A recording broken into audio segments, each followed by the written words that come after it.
Criminal donut R-rump starvation games. Smirking while America starves, listen up. Folks, because this isn't some fairy tale where the bad guy gets a comeuppance in the end. This is real life, raw and ugly, playing out right now in the grocery aisles and empty pantries across this country. Criminal donut R-rump stands there on his gold-plated stage, flashing that spray-tan grin at his rallies, telling the world he doesn't want Americans to go hungry. Yeah, right. Words like that from a guy like him. They're about as trustworthy as a fox guarding the henhouse. Meanwhile, he's got billions in emergency food funds sitting there, locked up tighter than his tax returns, and he's refusing to touch them. Why? Because he's using them for something else, something that lines his pockets and props up his crumbling empire. And the kicker. He's out there showing off at his parties, toasting with champagne while families skip meals. Smiles on earth, but mark my words, the suffering he's causing. That's hell on a platter, served up hot to the most vulnerable among us. Let's cut the bullshit and lay this out plain. We're talking about SNAP, the food stamp program that's kept 42 million Americans from the brink for decades. That's kids coming home from school with rumbling stomachs, elders counting pennies for a loaf of bread, disabled folks staring at bare fridge shelves. These aren't statistics. They're people. Your neighbors, your cousins, the cashier at the corner store who's one paycheck from joining the line at the food bank. And criminal donut R-rump. He's the one pulling the plug. The government shutdown. His shutdown, let's be clear, kicked off this mess, and instead of stepping up like any leader with a shred of decency would, he's playing political chicken with people's lives. Courts have slapped him down twice now, telling his crew to cough up the contingency funds that Congress set aside exactly for crises like this. Billions of dollars earmarked for emergencies, not hurricanes or floods, but for when the lights flicker out on basic needs. But no, his administration's twisting arms and laws, claiming it's not legally available. Give me a break. That's code for we're hoarding it for our buddies. Dig a little deeper and you see the rot. Back in late October, the USDA put out a memo, quiet as a whisper, saying they couldn't dip into those reserves because they're only for natural disasters. Hurricanes, sure. Tornadoes, fine. But a man-made disaster cooked up in the White House. Crickets. Experts are screaming from the rooftops that this is flat-out illegal. One legal whiz from the Center on Budget and Policy Priorities laid it out. SNAP's an entitlement program. The feds are required by law to pay out those benefits, shutdown or not. You can't just freeze them to flex your muscles in a budget fight. States are suing left and right. New York, Rhode Island, a coalition of 25 others, dragging the administration into court because millions are about to go without. Governor Kathy Hochul in New York declared a state of emergency, ponying up $65 million from the state coffers to cover what R-rump won't. That's 40 million meals scraped together on the fly, while food banks scramble with volunteers who are half-starved themselves. In Virginia, Louisiana, Minnesota, they're all doing the same, declaring emergencies and begging for scraps because the big man in D.C. won't budge. And what's criminal donut R-rump doing while the nation's bread baskets run dry? He's tweeting, sorry, truth socialing, like a man who's got all the time in the world. I do not want Americans to go hungry just because the radical Democrats refuse to do the right thing and reopen the government, he posted on Friday. Oh, please, spare me the crocodile tears. This is the same clown who shuffled billions around to pay the military and border agents during the shutdown but drew a hard line at feeding the poor. Pulled from research grants, housing programs, even his precious tax-cut slush fund. But SNAP? Nah, that's too operationally fraught, they say. Translation. It might take weeks to get partial payments out, less than half what folks need, and God forbid that messes up his narrative. He's warning of delays even after the judges ruled against him, like he's the victim here. Delays. People are going hungry today, not in some hypothetical tomorrow. This isn't oversight, it's orchestration. R-rump's team deleted their own guidance from the USDA website, the one that said contingency funds could cover this exact scenario, just days before the axe fell. Coincidence? In what universe? Critics, including sharp-eyed lawyers in the suits, are calling it a power play, pure and simple. Withhold the food to pressure Democrats into folding on the shutdown deal. It's like holding Social Security checks hostage to win a poker hand. And who pays? The single mom in Atlanta juggling 2 jobs. The veteran in Omaha with PTSD who can't afford therapy, let alone groceries. The immigrant family in California that's already jumped through hoops just to qualify. These are the folks getting crushed under the boot of this administration's so-called fiscal responsibility. Meanwhile, our rump's out there golfing, deal-making, stacking his war chest higher than ever. He's hoarding more money for himself, personal gains from rallies that rake in millions, properties that mysteriously appreciate during crises, while the rest of us fight over crumbs. But it gets darker. This guy's not just starving people, he's reveling in it. Look at his attacks, relentless, vicious, aimed at the heart of who we are. Immigrants.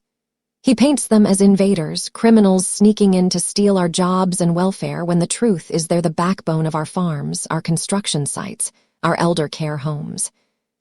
He wants to blow up boats, literally talking about turning back vessels packed with refugees like they're enemy subs. Us Americans who don't toe his line. Democrats, sure, but also anyone with a brain who sees through the con. He mocks them, calls them weak, enemies within, and the kids.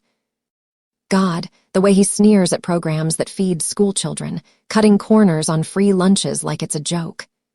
Elders, disabled, they're collateral in his war on waste.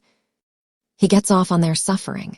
It's there in the rally cheers, the way his eyes light up when the crowd roars for walls and deportations. Joy, pure, twisted joy, from watching the vulnerable twist in the wind. Desperation drips from every move he makes. He's awaiting the fallout. You can feel it. The obituaries piling up from malnutrition, the rage that might finally boil over but probably won't because we're too busy surviving. And for what? Not 1 day in jail. No arrests, no cuffs clicking on those tiny hands. The man's a walking felony factory. Hush money, election meddling, January 6th incitement, and yet he's free as a bird plotting his next grift. Antichrist. Yeah, that word fits like a glove. Not some horned devil from a comic book, but the real deal. A silver-tongued charlatan who twists truth into lies, preaches prosperity while picking pockets, and leads his flock straight into the fire. He tells Americans he cares about hunger, then starves them to score points. That's not leadership, that's predation. Now let's talk about his sidekick, J.D. Vance, because this duo's hypocrisy is thicker than our rump's stake preferences. J.D. struts around claiming the Christian mantle, thumping his chest about faith and family values. But if he's any kind of Christian, and that's a big if, he'd know immigrants aren't Biden's invention. They're God's children, fleeing hellholes we helped create with our endless wars and trade deals gone sour. The book he loves to quote says, "Love the stranger, welcome the sojourner, because you were once one too." Yet here he is, working hand in glove with a machine that hates on sight. How do you claim to love Jesus, who you can't see, but despise your brother right in front of you, the migrant picking your apples, the Muslim down the block raising kids just like yours? It's false Christianity, a counterfeit gospel peddled for votes and power. JD's religion isn't about compassion, it's a weapon, sharpened on fear and flung at the weak. A real believer would be feeding the hungry, not blocking the pantry door. But nah, he's all in on the hate train, because that's where the donors sit, and the rage, where the hell is it? This is attempted murder on a mass scale, plain as day. Starving people isn't a policy glitch.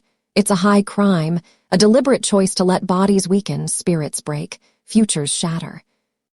We're talking about folks who can't fight back. The disabled in wheelchairs rationing meds because food's off the table.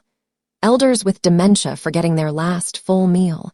Children whose growth stalls because Daddy R-Rump's too busy tweeting to sign a check. It's unbelievable, gut-wrenching, that there's no widespread fury boiling over. Protests fizzle, headlines bury it under celebrity nonsense, and half the country cheers him on like he's saving the day. Why? Because the propaganda machine's too damn good, spinning this as Democrat fault, as necessary tough love. But tough love doesn't leave 42 million without a safety net.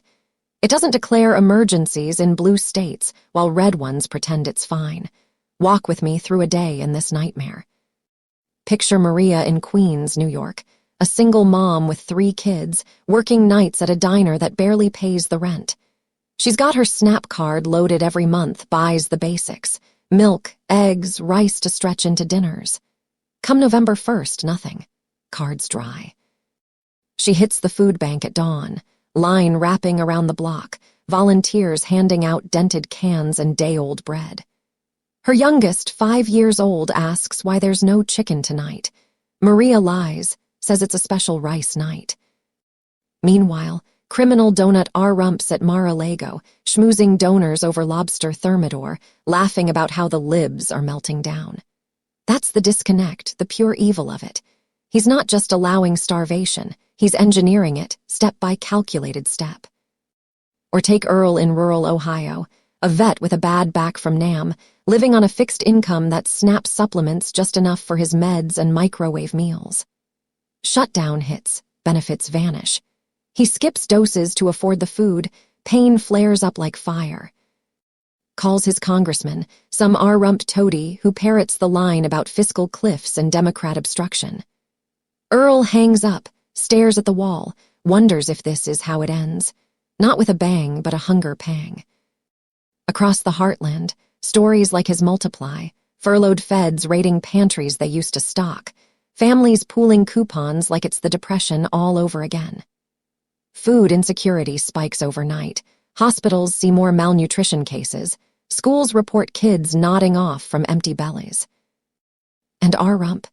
He parties on, his rallies swelling with red hats who chant his name while their own kin line up for handouts. This refusal to release funds. It's not incompetence, it's malice. The contingency pot has $6 billion sloshing around, enough to cover most of November's $9 billion tab.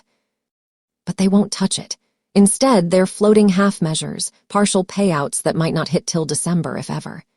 States like Delaware and Oregon are dumping their own cash in, but it's a drop in the bucket. New York's $65 million. Heroic, but it won't last. And reimbursement. Forget it. R-Rump's admin isn't promising squat. They're betting on the chaos to break democratic resolve, to force concessions on everything from ACA credits to border walls. It's extortion dressed as governance, and the victims are us. Immigrants bear the brunt, of course, because R-Rumps built his brand on their backs. He rants about caravans and crime waves, but the data laughs in his face. Undocumented folks use public services less than natives, pay billions in taxes without reaping benefits. Yet he wants to sink their boats, literally, turning the southern border into a graveyard. Blow them out of the water, his surrogates echo, whipping up crowds into a frenzy.